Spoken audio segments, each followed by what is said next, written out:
እስራኤል በታሪኳ አይታው የማታውቀው እጅግ አስፈሪና መሰረታዊ የሆነ የመፈራረስ አደጋ ተደቅኖባታል። ይህ አደጋ ከኢራን ሚሳኤሎች ወይንም ከሐማስ ዋሻዎች የሚመነጭ ሳይሆን ከሀገሪቱ የልብ ትርታ ማለትም ከኢየሩሳሌምና ከአሽከሎን መንገዶች የሚፈልቅ የውስጥ እሳተ ገሞራ ነው። እስራኤል ዛሬ በአንድ ባንዲራ ስር የሚኖሩ ነገር ግን ፍጹም የተለያዩ ቋንቋዎችን የሚናገሩ የተለያዩ እሴቶች ያላቸውና አንዳቸው ለሌላው የህልውና ስጋት የሆኑ ሁለት ማህበረሰቦች የተፋጠጡባት ሆናለች። በአንድ በኩል ለሀገሪቱ ደምና አጥንታቸውን የሚሰጡ በዘመናዊነትና በዲሞክራሲ የሚያምኑ ጽዮናውያን፣ በሌላ በኩል ደግሞ ከፈጣሪ ውጪ ለምድራዊ መንግስት አንገዛም የሚሉ ራሳቸውን ከሀገራዊ ግዴታዎች ያገለሉ አልትራ ኦርቶዶክስ ወይንም ሀሬዲ አይሁዶች። ይህ ክፍፍል ዛሬ ወደ ግልጽ ጦርነት ተሸጋግሮ የሀገሪቱን ወታደራዊ መዋቅር እስከ መናድ ደርሷል። የሚያዝያ 2026ቱ ክስተት እስራኤል ምን ያህል አደገኛ አፋፍ ላይ መቆሟን ለዓለም ያበሰረ አስደንጋጭ ትዕይንት ነበር።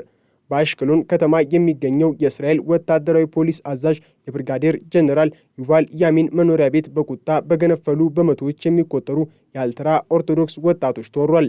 ይህ ድርጊት ተራ ተቃውሞ አይደለም።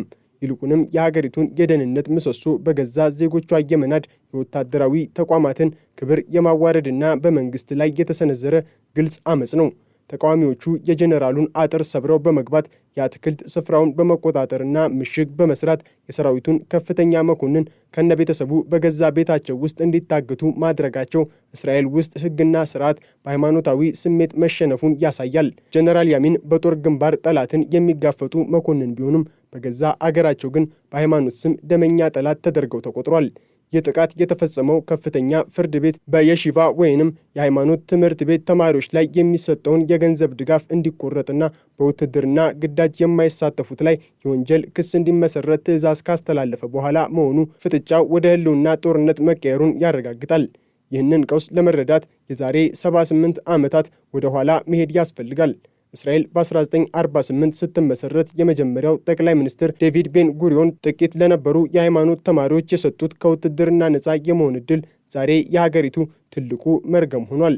በወቅቱ ጥቂት መቶዎች የነበሩት እነዚህ ተማሪዎች ዛሬ በሚሊዮኖች የሚቆጠሩና የሀገሪቱን ፖለቲካ የሚዘውሩ ሆኗል። ለጽዮናውያኑ እስራኤል ማለት በጉልበትና በቴክኖሎጂ የምትከላከል ዘመናዊ ሀገር ናት። ለአልትራ ኦርቶዶክሶቹ ግን እስራኤል የምትጠበቀው በኦሪት ንባብና በጸሎት እንጂ በታንክና በሚሳኤል አይደለም። ይህ ጥልቅ የርዕዮተ ዓለም ልዩነት ዛሬ ሀገሪቱን ለሁለት ከፍሏታል። በአንድ በኩል ግብር የሚከፍል ልጆቹን ለጦርነት የሚልክና ለሀገሪቱ የኢኮኖሚ ሞተር የሆነው ዓለማዊ ማህበረሰብ በአልትራ ኦርቶዶክሶቹ ላይ ያለውን ትዕግስት ጨርሷል። እኛ እየሞትን እነሱ በጸሎት ስም ለምን በቅንጦት ይኖራሉ የሚለው ጥያቄ ዛሬ በየቤቱ የሚሰማ የቁጭት ጩኸት ሆኗል። ጥቅምት 2025 በኢየሩሳሌም የታየው የሚሊዮኖች ሰልፍ ይህንን ቁጣና ክፍፍል ወደ አዲስ ከፍታ አውጥቶት እንደነበረ የሚታወስ ነው። ከ200 ሺህ በላይ የሚሆኑ ጥቁር ልብስ የለበሱ ወንዶች የኢየሩሳሌምን መግቢያ ሲዘጉ ትዕይንቱ የጸሎት ስነ ስርዓት ሳይሆን የመንግስትን ስልጣን የሚገዳደር ወታደራዊ ሰልፍ ይመስል ነበር። በዚህ ዕለት የተከሰተው አሳዛኝ ሞት የጉዳዩን አሳሳቢነት ይበልጥ ያጎለዋል። የ20 ዓመቱ መናሃም ሜንዴል ሊትዝማን ከግንባታ ላይ ወድቆ ሕይወቱ ሲያልፍ ተቃዋሚዎቹ ለሞቱ ምክንያት ያደረጉት ፖሊስንና መንግስትን ነው። ይህ ወጣት ለሃይማኖቱ ሲል ሕይወቱን እንደሰጠ ሰማዕት ተቆጥሯል። በተቃራኒው ደግሞ በዚያው ሰዓት ጥቂት ኪሎ ሜትሮች ርቆ በሚገኘው የዋይሊንግ ዎል ወይንም የልቅሶ ግንብ አዲስ የተመሰረተው የሃዝሞኒያን ብርጌድ ወታደሮች የውትድርና መሐላ ሲፈጽሙ ነበር። እነዚህ ሁለት ትዕይንቶች የእስራኤልን ነባራዊ ሁኔታ ቁልጭ አድርገው ያሳያሉ። በአንድ በኩል ከሰራዊቱ ጋር ተባብሮ ለመስራት የሚሞክሩ ጥቂት ሃይማኖተኞች፣ በሌላ በኩል ደግሞ ሰራዊቱን እንደ መንፈሳዊ አጥፊ የሚመለከቱ በመቶ ሺዎች የሚቆጠሩ አክራሪዎች። በኢየሩሳሌም ተቃውሞ ላይ የታዩት መፈክሮችና ድርጊቶች በእውነትም አስገራሚና የተጋነኑ ነበሩ። ሕፃናት ሳይቀሩ ሩሲያ እዚህ ናትና ስታሊን እዚህ አለ የሚሉ ምልክቶችን ይዘው መውጣታቸው የእስራኤልን መንግስት እንደ ጨካኝ ኮሚኒስት ስርዓት እንደሚመለከቱት ማሳያ ነው። ጋዜጠኞች በተለይም ሴቶች በጥቃቱ ኢላማ መሆናቸው ደግሞ ማህበረሰቡ ከዘመናዊው ዓለም ጋር ያለውን ፍጹም መቃረን ያሳያል። ኢንባር ትዊዘር የተባለችው ጋዜጠኛ በውሃ ጠርሙሶችና በዱላዎች ስትደበደብ ተቃዋሚዎቹ የሚዋጉት በሕግ ላይ ብቻ ሳይሆን በዘመናዊው የመረጃና የነጻነት እሴት ላይም ጭምር እንደሆነ ታይቷል። ለእነዚህ ሰዎች እስራኤላዊ መሆን ማለት ሃይማኖተኛ መሆን ብቻ ነው። ጽዮናዊነት ለእነርሱ ጣዖት አምልኮ ወይንም የፈጣሪን ግዛት መቃወም ተደርጎ ይወሰዳል። በወታደራዊ ፖሊስ አዛዡ ላይ የተፈጸመው ጥቃት ወደፊት እስራኤልን ወደ ምን አይነት አዘቅት ሊያመራት እንደሚችል ግልጽ ምልክት ሰጥቷል። በመጀመሪያ ደረጃ የሰራዊቱ አንድነትና ተሰሚነት አደጋ ላይ ወድቋል። አንድ የጦር አዛዥ በገዛ ቤቱ በሰላማዊ ዜጎች ስም በሚንቀሳቀሱ አክራሪዎች ጥቃት ሲሰነዘርበት ይህ ድርጊት በታችኛው መዋቅር ላይ ባሉ ወታደሮች ዘንድ ትልቅ የሞራል ዝቅጠትን ይፈጥራል። የምንጠብቀው ሕዝብ እኛን የሚወጋን ከሆነ ለማን እንዋጋለን የሚለው ጥያቄ በወታደሮቹ ዘንድ እየተነሳ ነው። በተጨማሪም በጋዛና በሊባኖስ ግንባር የሚዋጉ ተጠባባቂ ወታደሮች መንግስት ይህንን የፍትህ መጓደል ካላስተካከለ ግዳጅ እንደሚወጡ በግልጽ እያስጠነቀቁ ነው። ይህም ማለት እስራኤል ከውጭ ጠላቶቿ ጋር ባለችበት ከፍተኛ ጦርነት ወቅት ከውስጥ የሚመነጭ ወታደራዊ ክህደት ወይንም አሻጥር ሊገጥማት ይችላል ማለት ነው። የፖለቲካው ዓለም ደግሞ የዚህ ቀውስ ዋነኛ ተዋናይና ተጠቂ ነው። ጠቅላይ ሚኒስትር ቤንያሚን ኔታንያሁ በስልጣን ላይ ለመቆየት ያላቸው ብቸኛው አማራጭ የአልትራ ኦርቶዶክስ ፓርቲዎችን ፍላጎት ማሳካት ነው። ይህ ደግሞ እሳቸውን ከሰራዊቱ ከፍርድ ቤቱና ከሰፊው እስራኤላዊ ማህበረሰብ ጋር እያጋጫቸው ነው።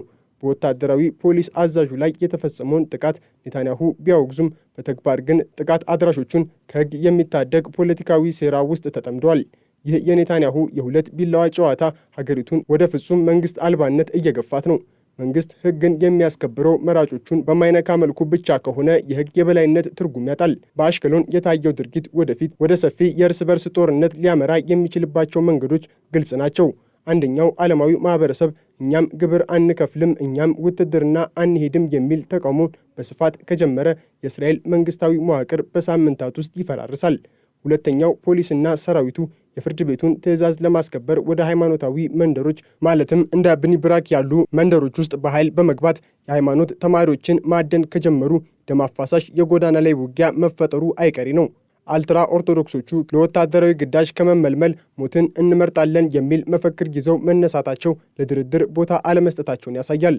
የእስራኤል ባቡር ጣቢያዎች ውስጥ የታየው ትዕይንት የዚህን ክፍፍል ጥልቀት በስነ ልቦና ደረጃ ያሳየናል። በአንድ በኩል ወደ ጦር ግንባር የሚሄዱ በወይራ ቀለም ዩኒፎርም የለበሱ በከባድ መሳሪያዎች የተጫኑ ወጣት ወታደሮች፣ በሌላ በኩል ደግሞ ጥቁር ካፖርት የለበሱ ጺማቸውን ያሳደጉ መንግስትንና ሰራዊቱን እየረገሙ ወደ ተቃውሞ የሚሄዱ ሃይማኖተኛ ወጣቶች። እነዚህ ሁለት ወገኖች ጎን ለጎን ቆመው አንዱ ሌላውን እንደ ባዕድ አልፎም እንደ ጠላት የሚመለከቱበት ሁኔታ የእስራኤል ትልቁ ስብራት ነው። ያይር ጎላን የተባሉ የግራ ዘመም ፖለቲከኛ እንዳሉት እነዚህ ወጣቶች በእስራኤል ሀገር ውስጥ መኖር ወይንም ዋጋ መክፈል ምርጫቸው ሊሆን ይገባ ነበር። ነገር ግን ዛሬ ዋጋውን አንዱ ወገን ብቻ እየከፈለ ሌላው ወገን ግን መብቱን ብቻ የሚጠይቅበት ስርዓት ነግሷል። ይህ ቀውስ ዝም ብሎ የህግ ክርክር ወይንም የፖለቲካ ሽኩቻ ሳይሆን የእስራኤልን ነፍስ ለሁለት እየሰነጠቀ ያለ ታሪካዊ ክስተት ነው። በእስራኤል ወታደራዊ ፖሊስ አዛዥ በብርጋዴር ጀኔራል ዩቫል ያሚን መኖሪያ ቤት ላይ የተፈጸመው ጥቃት የመንግስትን መዋቅርና የጸጥታ ተቋማት በሃይማኖታዊ ጽንፈኝነት ፊት ምን ያህል ተጋላጭ መሆናቸውን ያሳየበት ጥቁር ነጥብ ነው። ይህ ድርጊት በታቀደና በተደራጀ መልኩ የተፈጸመ መሆኑ የአልትራ ኦርቶዶክስ ማህበረሰብ ከመንግስት ጋር የነበረውን ግንኙነት በይፋ ማቋረጡንና ወደ ግልጽ አመፅ መሸጋገሩን ያረጋግጣል። አንድ ከፍተኛ ወታደራዊ መኮንን ከነቤተሰቡ በገዛ ቤቱ ታግቶ ሲውል በእስራኤል ውስጥ የህግ የበላይነት መቃብሩ እየተቆፈረ መሆኑን የሚያሳይ አሳዛኝ ትዕይንት ነው። የዚህን ቀውስ አደገኛነት ይበልጥ የምንረዳው ጥቃቱ የተፈጸመበትን ሰዓት ስንመለከት ነው። እስራኤል በብዙ ግንባሮች ማለትም በጋዛ በሊባኖስና በኢራን ከፍተኛ የሆነ የህልውና ጦርነት ውስጥ ባለችበት በዚህ ወቅት በሀገር ውስጥ የሚገኘው ወታደራዊ ፖሊስ አዛዥ ከጠላት ሚሳኤል ይልቅ ከገዛ ዜጎቹ ጥቃት መጋፈጡ ሀገሪቱን ወደ ውስጣዊ መፈራረስ እያመራች መሆኑን ያሳያል። ተቃዋሚዎቹ ጀኔራሉን አምባገነንና የሃይማኖት አጥፊ ብለው ሲፈርጁት፣ የእስራኤልን ሰራዊት ደግሞ እንደ ባዕድ ወራሪ ኃይል ነው የቆጠሩት። ይህ አይነቱ አስተሳሰብ በታችኛው የሃይማኖት ተማሪዎች ዘንድ ሰርጾ መግባቱ ወደፊት በሰራዊቱና በሃይማኖታዊ ማህበረሰብ መካከል ሰላማዊ ግንኙነት ሊኖር የሚችልበትን እድል ሁሉ አጥፍቶታል። ይህ ክፍፍል በኢኮኖሚው መስክም ከፍተኛ ትርምስ እየፈጠረ ይገኛል። የከፍተኛው ፍርድ ቤት ለአልትራ ኦርቶዶክስ ተቋማት የሚሰጠውን በቢሊዮን የሚቆጠር ዶላር ድጎማ እንዲቆም ማዘዙ ማህበረሰቡን ለህልውናው እንዲሰጋ አድርጎታል። ለአንድ አልትራ ኦርቶዶክስ ቤተሰብ የገንዘብ ድጋፉ መቆረጥ ማለት መራብና መቸገር ብቻ ሳይሆን ሃይማኖታዊ ስርዓቱን ሊያስቀጥል የሚችልበት መሰረት መናጋት ማለት ነው። በዚህም ምክንያት ይህ ማህበረሰብ የፍርድ ቤቱን ትዕዛዝ እንደ ህጋዊ ውሳኔ ሳይሆን እንደ ሃይማኖታዊ ጦርነት ነው የተመለከተው። ልጆቻችንን ለጦርነት አንሰጥም፣ ገንዘባችንን ደግሞ አትቀሙንም የሚለው ጽኑ አቋም እስራኤልን ወደማይቀረው የኢኮኖሚና የማህበራዊ ቀውስ ውስጥ ዘፍቋታል። በኢየሩሳሌም የታየው የሚሊዮኖች ሰልፍ ሌላኛው አስደንጋጭ ገጽታ የህፃናትና የወጣቶች ተሳትፎ ነው። በሰልፉ ላይ የተገኙት ሕፃናት ሰራዊትንና ፖሊስን ሲረግሙ ለወደፊቷ እስራኤል አደገኛ የሆነ ጥላቻን እየተማሩ መሆኑን ያሳያል። እነዚህ ልጆች የሚያድጉት እስራኤልን እንደ እናት ሀገር ሳይሆን እንደ ጨቋኝና ሃይማኖት አጥፊ ጠላት እያዩ ነው። ይህም ማለት በሚቀጥሉት 10 ዓመታት እስራኤል ውስጥ የሚኖረው ማህበረሰብ እርስ በርሱ የሚጠላላና አብሮ መኖር የማይችል ደካማ ሕዝብ ይሆናል ማለት ነው። ይህ ጥላቻ ወደ ተግባራዊ አመፅ የተቀየረበት የመጀመሪያው ምዕራፍ ነው። ከዚህ ጥቃት በስተጀርባ ያለው የፖለቲካ ሽኩቻ ደግሞ ይበልጥ አሳሳቢ ነው። ጠቅላይ ሚኒስትር ቤንያሚን ኔታንያሁ በዚህ ቀውስ ውስጥ ያሳዩት ድክመት እስራኤልን ለመሪ አልባነት ዳርጓታል። ኔታንያሁ የሃይማኖት ፓርቲዎችን ድጋፍ ላለማጣት ሲሉ ሕግን የሚያስከብሩ የጸጥታ አካላትን አሳልፈው ሰጥተዋል። ወታደራዊ ፖሊስ አዛዡ ጥቃት ሲፈጸምበት መንግስት ፈጣንና የማያዳግም እርምጃ ከመውሰድ ይልቅ በቃላት ውግዘት ብቻ መወሰኑ ለአመፀኞቹ ተጨማሪ ድፍረትን ሰጥቷቸዋል። ይህ ደግሞ በሌላው ማህበረሰብ ዘንድ በተለይም በዓለማውያንና በጽዮናውያን ዘንድ መንግስት ለእኛ አይቆምም የሚል ስሜት እንዲፈጠር አድርጓል። በዚህ ምክንያት ዓለማውያን እስራኤላውያን ራሳቸውን ለመከላከልና ጥቅማቸውን ለማስከበር ወደ ራሳቸው የአመፅ መንገድ ሊገቡ እንደሚችሉ ፍንጮች እየታዩ ነው። ጥቃቱ ወዴት ሊያመራ ይችላል የሚለው ጥያቄ አሳዛኙ መልስ እስራኤል ወደ 2 መንግስታት እየተጓዘች መሆኗን ነው። አንደኛው መንግስት ዘመናዊና ጽዮናዊ ሲሆን፣ ሁለተኛው ደግሞ በራሱ ሕግ የሚመራ የሃይማኖት መንግስት ነው። ይህ ክፍፍል በኢኮኖሚ በማህበራዊና በወታደራዊ መስኮች ሁሉ ገዝፎ እየታየ ነው። በአሽከሎን የተፈጸመው ጥቃት ሃይማኖታዊ ወገን ከመከላከል ወደ ማጥቃት መሸጋገሩን ያሳያል። አሁን ኢላማቸው የጦር መኮንኖች ቤት ከሆነ ነገ ደግሞ የፍርድ ቤት ዳኞች፣ የፓርላማ አባላትና የጸጥታ ተቋማት እንደሚሆኑ መገመት አያዳግትም። እስራኤል ዛሬ ያለችበት በህልውናና በጥፋት መካከል ባለ ጠባብ መስመር ላይ ነው። በወታደራዊ ፖሊስ አዛዡ ላይ የተፈጸመው ጥቃት የሀገሪቱን የውስጥ አንድነት ክር በጥሶታል። እስራኤላውያን ከውጭ ጠላቶቻቸው ጋር ለመዋጋት ያላቸውን አቅም ሁሉ በውስጥ ፍጥጫዎች እየጨረሱት ነው። ይህ ቀውስ በውይይት ወይንም በፖለቲካ ስምምነት የሚፈታበት ጊዜ ያለፈ ይመስላል። ፍጥጫው አሁን በጠመንጃና በጸሎት መጽሐፍ፣ በዩኒፎርምና በጥቁር ልብስ፣ በሕግና በእምነት መካከል የሚደረግ ፍጹም ጦርነት ሆኗል። እስራኤል ይህንን ውስጣዊ ሱናሚ በሰላም ካላለፈች የታሪክ መጻሕፍት ስለ እስራኤል ውድቀት የሚጽፉት ከጠላት ወረራ ይልቅ በገዛ ልጆቿ መካከል በበቀለ ጥላቻና ክፍፍል እንደፈራረሰች አድርገው ይሆናል። ዛሬ በአሽከሎን የፈሰሰው እንባና የተሰማው የዛቻ ድምፅ የነገዋ እስራኤል የምትገኝበትን አስፈሪ ጨለማ የሚያበስር የጥፋት ደውል ነው።